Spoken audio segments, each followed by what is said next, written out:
Balasanku untuk istriku yang tega menghina dan perlakukan ibuku seperti pembantu. Kuceraikan dia dan kubuat dia menyesal selamanya. Assalamualaikum warahmatullahi wabarakatuh.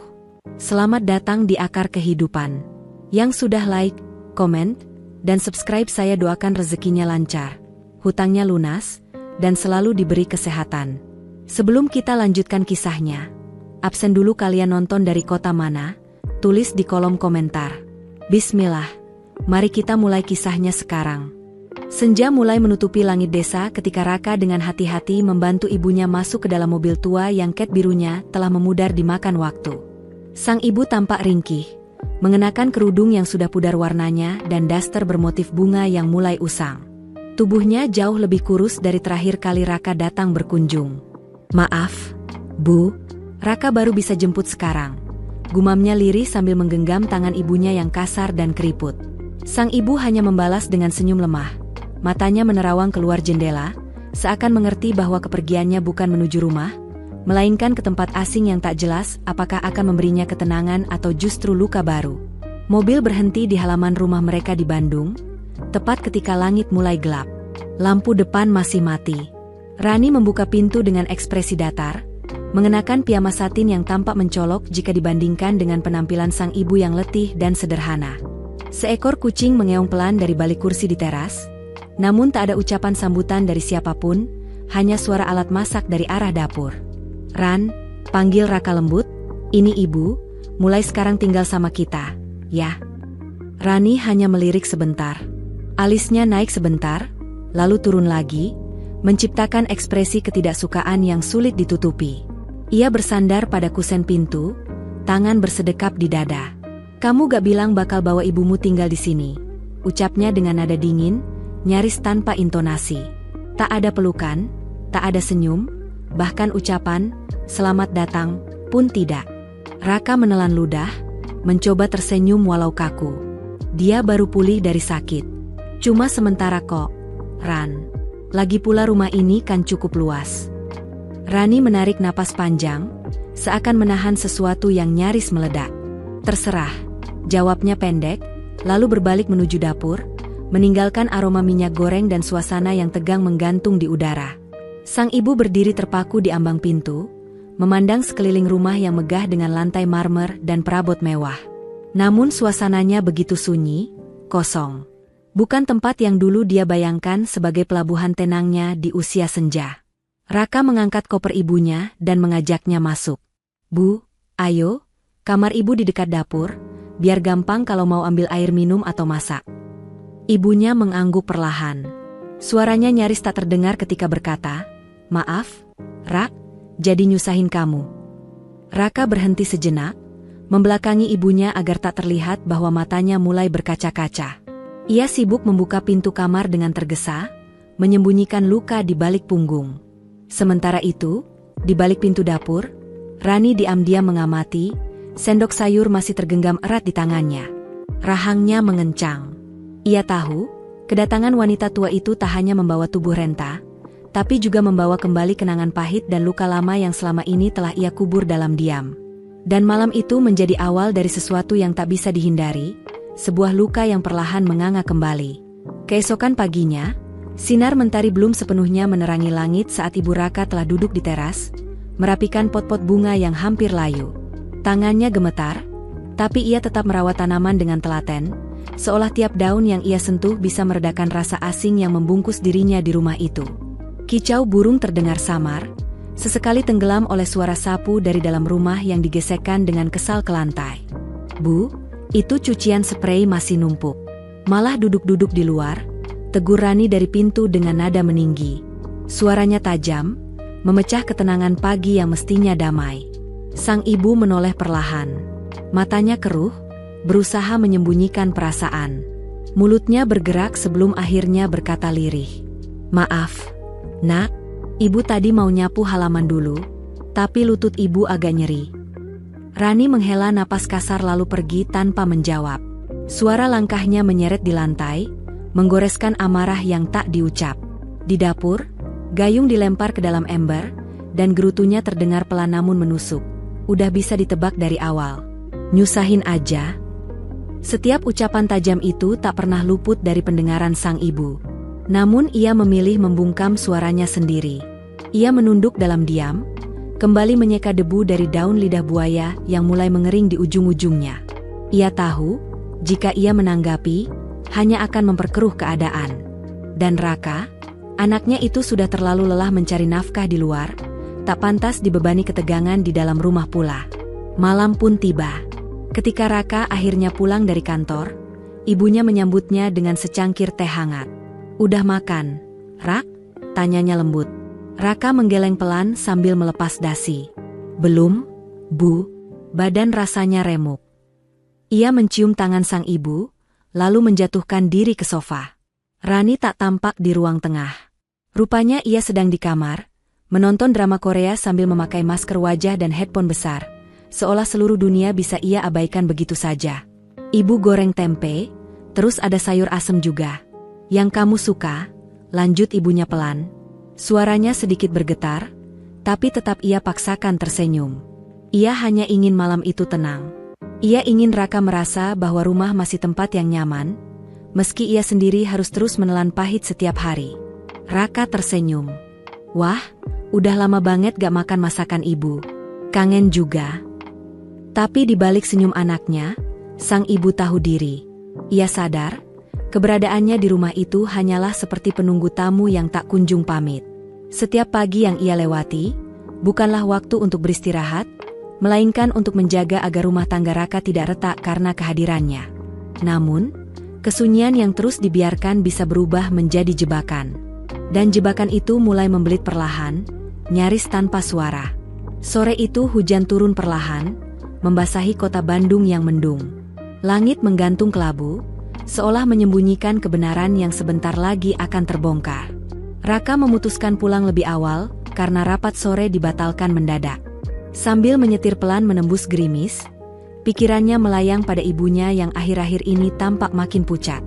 "Mungkin harus diajak cek ke dokter lagi," gumamnya, sambil memarkir mobil di garasi rumah. Ketika ia masuk, suasana rumah senyap. Lampu dapur menyala samar. Tidak ada suara televisi, tidak juga jejak Rani. Hening. Ia meletakkan tas kerjanya di meja, lalu melangkah ke arah dapur. Dan di sana, ia menemukan ibunya tergeletak di lantai. Tubuh renta itu rebah dengan tangan masih menggenggam kain lap, napasnya berat dan tak beraturan. Raka tertegun sejenak sebelum berlari mendekat. Panik. "Bu? Ibu kenapa?" Ia menggoyangkan bahu ibunya perlahan. Sang ibu membuka mata dengan lemah. "Maaf, Rak, tadi ibu duduk sebentar. Gak sadar ketiduran," bisiknya. Dengan sigap, Raka membantu ibunya duduk di kursi. Baju belakangnya basah terkena lantai dingin. Tubuhnya menggigil. Raka tak banyak bicara. Ia bangkit dan berjalan ke ruang tengah, duduk di depan monitor kecil yang terhubung ke sistem CCTV rumah. Tangannya bergetar saat membuka folder rekaman hari itu. Hujan masih mengetuk pelan di atas genteng, menyatu dengan detak jantungnya yang makin cepat. Rekaman mulai diputar. Pukul 11 siang. Tampak ibunya sedang mencuci piring dalam jumlah banyak. Punggungnya membungkuk, berdiri terlalu lama. Rani muncul dari arah meja makan, mengenakan daster merah tua, rambutnya dicepol asal-asalan. "Bu, itu tumpah. Bersihin cepetan, jangan bengong aja. Kalau gak mau bantu, mending balik ke kampung aja," bentaknya sambil melempar sendok ke meja. Sendok itu memantul dan nyaris mengenai kaki ibunya. Raka menahan napas. Sang ibu menjawab lirih, "Iya, Nak, maaf." Lalu ia menunduk, mengambil kain pel dan mulai mengepel lantai sambil batu kecil. Raka mematikan monitor perlahan. Rahangnya menegang. Emosi bercampur aduk memenuhi dadanya. Marah, sedih, bersalah. Selama ini ia hanya melihat apa yang tampak di permukaan. Istri yang terlihat tenang, ibu yang selalu tersenyum sabar. Namun kini, di hadapannya, terlihat jelas luka yang selama ini tersembunyi di balik keheningan rumah itu. Dan luka itu, akhirnya terbuka, telanjang, tanpa bisa lagi disangkal. Raka berdiri perlahan, langkahnya berat namun penuh keteguhan menuju pintu kamar. Suara hairdryer meraung dari balik pintu yang tertutup rapat, suara yang menyamarkan banyak hal, tapi tak cukup kuat untuk meredam amarah yang mulai tumbuh dalam diamnya. Dan malam itu, untuk kali pertama, Raka tak ingin lagi diam. Tapi ia juga paham, percakapan yang akan terjadi bukan hanya soal satu rekaman, melainkan tentang luka-luka yang selama ini dikubur dalam dinding rumah yang tampak tenang dari luar. Luka yang terlalu lama ia abaikan, dan kini tak bisa lagi ia elakkan. Suhu rumah turun perlahan, seperti selimut es yang merayap di tiap sudut dinding. Lampu ruang tengah menyala temaram, satu-satunya cahaya yang tersisa hanya pantulan redup dari layar televisi yang mati. Di depannya, Raka duduk membisu, remote di tangan, jemarinya menekan tombol dengan tegang. Tak lama, Rani muncul dari arah dapur, masih mengenakan daster kusam, wajahnya menunjukkan kejengahan yang tak ia sembunyikan. "Lihat ini sebentar," ucap Raka, suaranya tak tinggi, tapi mengandung tekanan yang tak bisa ditolak. Ia tetap menatap layar, tak memalingkan pandangan ke arah istrinya. Rani menghentikan langkahnya. Perlahan, ia bergerak mendekat dan berdiri di belakang sofa. Kedua tangan disilangkan di dada, mencoba terlihat tenang. Tapi saat suara dalam rekaman mulai terdengar, teriakan bernada tinggi, sendok yang dibanting ke lantai, dan suara batuk sang ibu, ekspresinya berubah. Matanya menyipit, lalu melirik ke arah Raka. "Itu, aku lagi capek banget hari itu," ucapnya lirih, mencoba membela diri. "Dia tuh kayak beban, gak ngerti tempat." Kata-kata itu meluncur ringan. Datar. Seolah perempuan tua yang ia bicarakan hanyalah gangguan kecil dalam rutinitas rumah. Raka menoleh pelan. Wajahnya tetap dingin, tapi sorot matanya menyala merah, seperti genangan api yang lama terpendam. "Itu ibuku," ucapnya dengan suara nyaris berbisik, tapi tegas. Setiap kata meluncur pelan, seperti kerikil yang jatuh satu persatu ke lantai kosong. "Orang yang melahirkan aku, yang dulu gak tidur semalaman waktu aku demam tinggi, yang jual kalung satu-satunya biar aku bisa bayar semester akhir. Dan kamu perlakukan dia seperti asisten rumah tangga." Rani terdiam. Mulutnya terbuka sejenak, tapi tak ada suara yang keluar.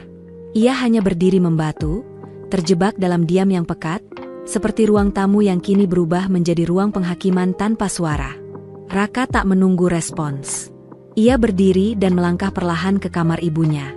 Dengan hati-hati, ia membuka pintu dan menyalakan lampu. Di atas kasur tipis di sudut ruangan, ibunya tidur miring, membelakangi pintu, napasnya pelan dan dalam. "Bu," panggil Raka pelan. Sang ibu membuka mata, terlihat bingung.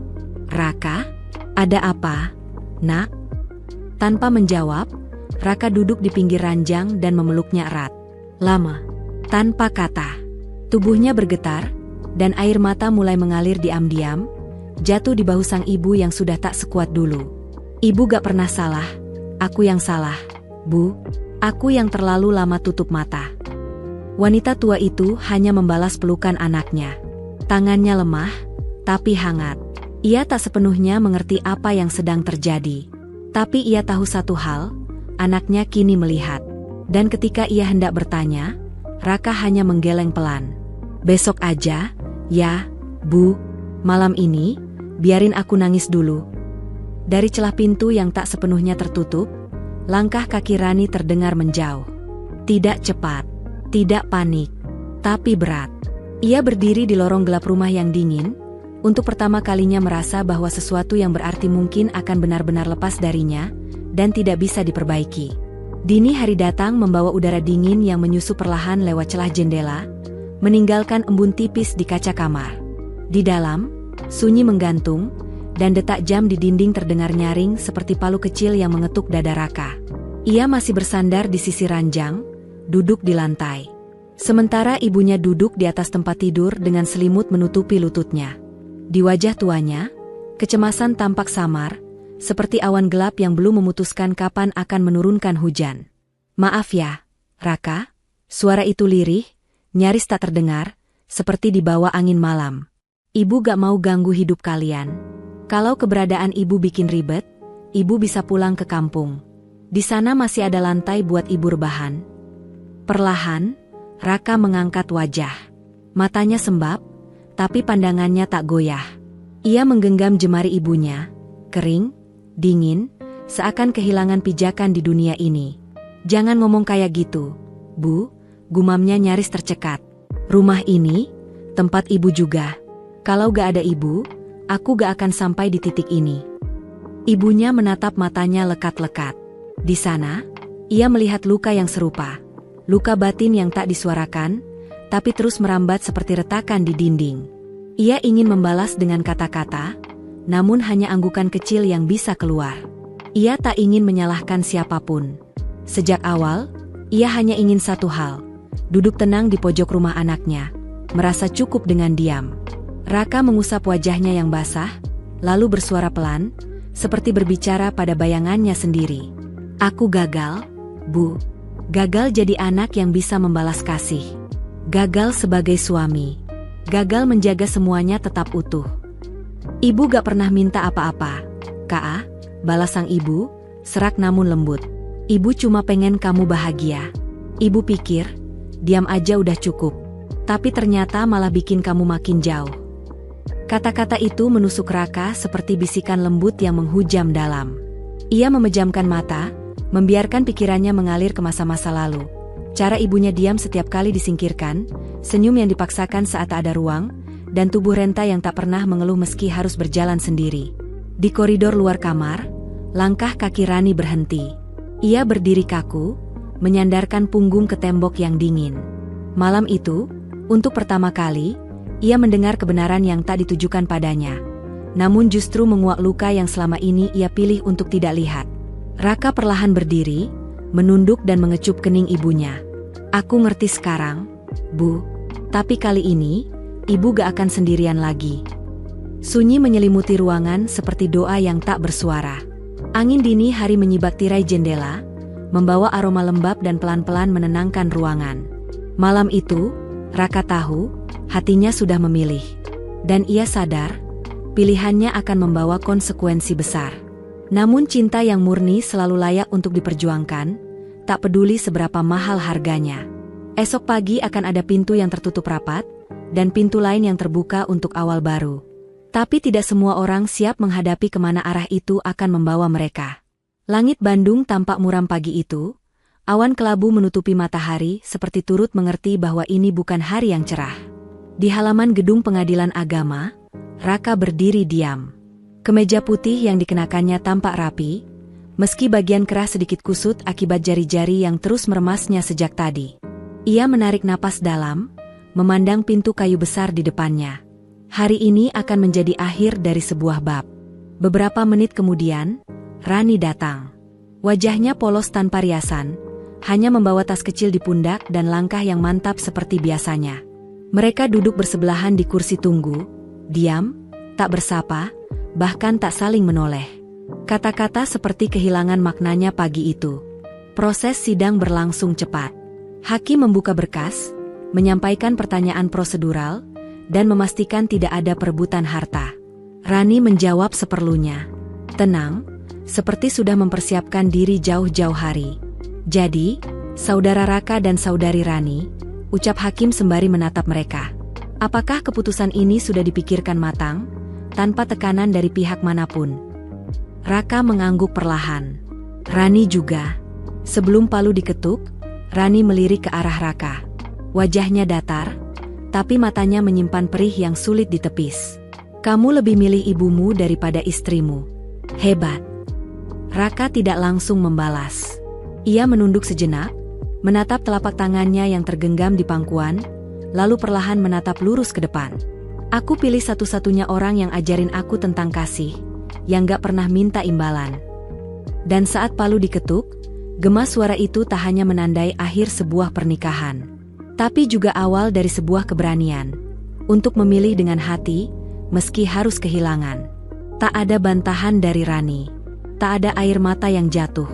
Ia hanya memalingkan wajah, lalu berdiri begitu hakim menyatakan sidang selesai. Langkahnya menjauh, dan suara sepatu hak tingginya bergema di sepanjang lorong, seperti dentang penutup dari cerita panjang yang akhirnya mencapai titik henti. Raka melangkah keluar dari gedung pengadilan dengan tenang. Tak ada senyum kemenangan, tak ada tangis duka. Hanya keheningan dalam dadanya yang entah kenapa terasa menenangkan. Ia telah menetapkan pilihan.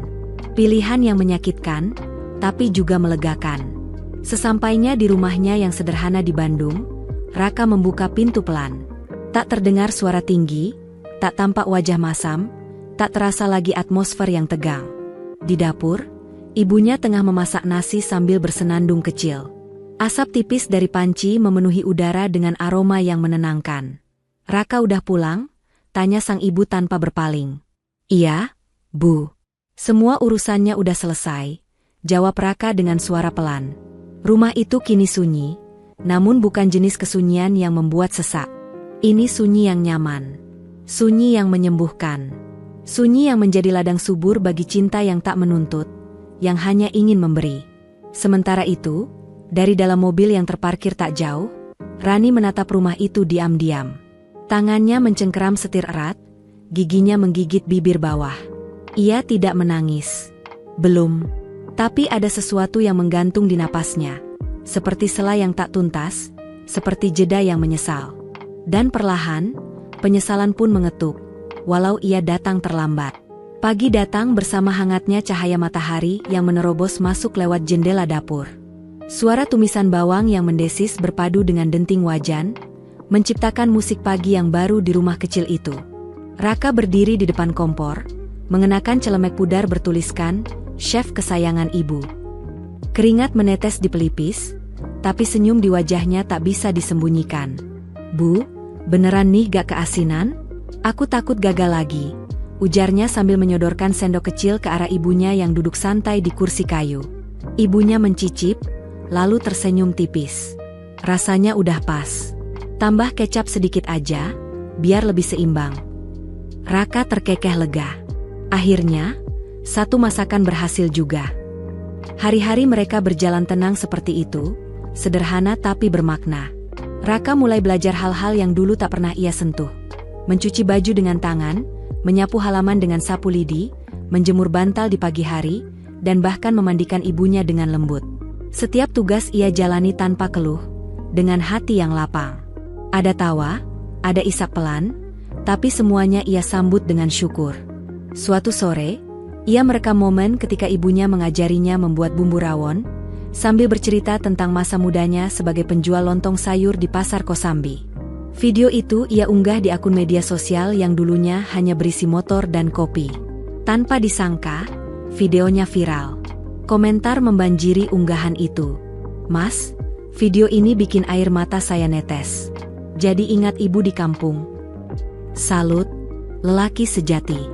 Peluk erat buat ibumu. Makasih udah bikin saya sadar. Masih punya waktu buat bahagiain orang tua." Raka membaca semua komentar itu dengan perasaan campur aduk. Ia tak pernah menyangka bahwa kasih yang ia tunjukkan pada ibunya bisa menyentuh ribuan hati. Sejak saat itu, ia mulai rutin membagikan potongan kehidupannya. Sarapan berdua, jalan pagi ke taman, memijat kaki ibunya sebelum tidur. Bukan demi konten, tapi untuk merekam perasaan yang selama ini terpendam. Suatu malam, ketika hendak tidur, ia berkata sambil menyalakan lampu kamar, "Bu, kalau aku kesiangan, tolong bangunin ya. Biar subuhnya gak kebablasan." Ibunya tersenyum, menepuk kasur di sampingnya. "Asal kamu juga ingetin ibu kalau ketiduran habis zuhur." Mereka tertawa bersama. Rumah itu kini tak lagi sunyi. Ada kehidupan di dalamnya, ada cinta yang sederhana namun dalam. Dan di balik layar kecil di tangan ribuan orang, mereka menunggu unggahan selanjutnya. Karena di tiap detik video itu, mereka menemukan jejak kenangan yang belum sempat mereka peluk. Siang itu langit mendung, menggantung berat seolah menyimpan hujan yang tak kunjung jatuh. Udara lembab membungkus halaman sebuah rumah tua di Bandung, yang kini tampak lebih terawat. Bunga melati merambat rapi di pagar besi yang tak lagi mengeluarkan bunyi berderit, dan sesekali terdengar kicau burung dari pohon mangga di sudut halaman. Di depan gerbang itu, berdirilah seorang perempuan. Langkahnya gontai, wajahnya pucat, tubuhnya terlihat jauh lebih kurus daripada terakhir kali terlihat. Rani. Di tangannya ada selembar kertas, terlipat rapi tapi lecek, didekap erat ke dadanya seperti memegang harapan terakhir. Tatapannya terpaku pada pintu rumah, seolah berharap waktu bisa diputar kembali. Hingga akhirnya, ia tak sanggup menahan, dan tangisnya pecah. Ia jatuh berlutut di depan pagar, membiarkan lututnya basah oleh tanah yang baru disiram gerimis. "Raka, aku tahu aku nggak layak. Tapi tolong, izinkan aku bicara." Suaranya nyaris tak terdengar, terputus-putus oleh Ishak. "Aku salah. Aku nggak tahu kenapa dulu aku bisa setega itu. Aku egois. Aku nggak melihat apa-apa selain diriku sendiri." Pintu kayu rumah terbuka perlahan. Raka berdiri di sana, di ambang pintu. Tubuhnya tampak lebih kokoh, sorot matanya lebih tenang, tapi masih menyimpan duka yang belum sepenuhnya reda. Ia tak mendekat, hanya berdiri, memegang sebuah bingkai foto berisi gambar ibunya tersenyum di dapur. "Raka, kumohon," ujar Rani lagi, air matanya tak berhenti mengalir. "Aku gak minta dimaafin.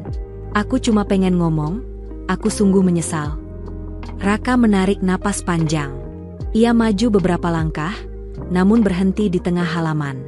Ucapannya pelan, tapi setiap kata menghujam hati Rani seperti pecahan kaca. "Ibu lagi istirahat," ucapnya datar. "Dan aku gak ingin beliau terbangun hanya untuk mendengar suara yang dulu membuatnya terluka." Rani memejamkan mata erat-erat. Tubuhnya mulai bergetar. Ia mencoba menahan tangis yang pecah lebih dalam. Pandangan Raka tertuju padanya, tapi bukan dengan kemarahan. Wajahnya kosong, seolah semua emosi telah lama ia kubur. Bukan karena ia telah memaafkan, tapi karena ia memilih tidak lagi peduli. "Aku sadar aku bukan bagian hidupmu lagi. Tapi, bisakah aku menitipkan setangkai bunga untuk beliau? Hanya kali ini. Segala yang kamu bawa sekarang, tak akan pernah bisa menandingi kehadiranmu yang dulu tak kau beri, saat beliau masih menunggu," jawab Raka, nadanya tetap tenang. Sunyi merebak. Angin pelan meniupkan wangi melati, beberapa kelopak beterbangan dari pagar dan jatuh di sekitar kaki Rani. Rani terdiam dalam tangisnya. Ia paham, tak ada yang bisa ia ubah. Yang tersisa hanyalah sisa-sisa penyesalan yang tak bisa ditebus. Disitulah ia menyadari, ada kalanya permintaan maaf bukanlah sesuatu yang harus diterima, tapi beban yang harus ditanggung selamanya. Dengan langkah lesu, Rani menyusuri trotoar yang basah, bekas hujan masih mengilap di permukaannya. Suara alas kakinya menyeret lemah, mengikuti langkah yang tertunduk. Di dalam pikirannya kosong, namun dadanya terasa penuh sesak. Suara Raka yang dingin, nama, ibu, yang ia ucapkan penuh cinta, dan tatapan yang tak lagi punya ruang untuk maaf. Semuanya terpatri dalam benaknya, mengoyak luka yang belum sembuh, dan menambah luka baru yang lebih dalam. Setibanya di rumah kontrakannya yang sempit, ia membuka pintu besi yang berkarat dengan gemeretak pelan. Aroma apek segera menyergap begitu ia masuk. Tetesan air dari keran bocor membentuk irama yang menyayat di dapur. Ket dinding mengelupas, dan lampu menggantung redup di langit-langit. Ia menjatuhkan diri di atas kasur tipis yang langsung menempel ke lantai.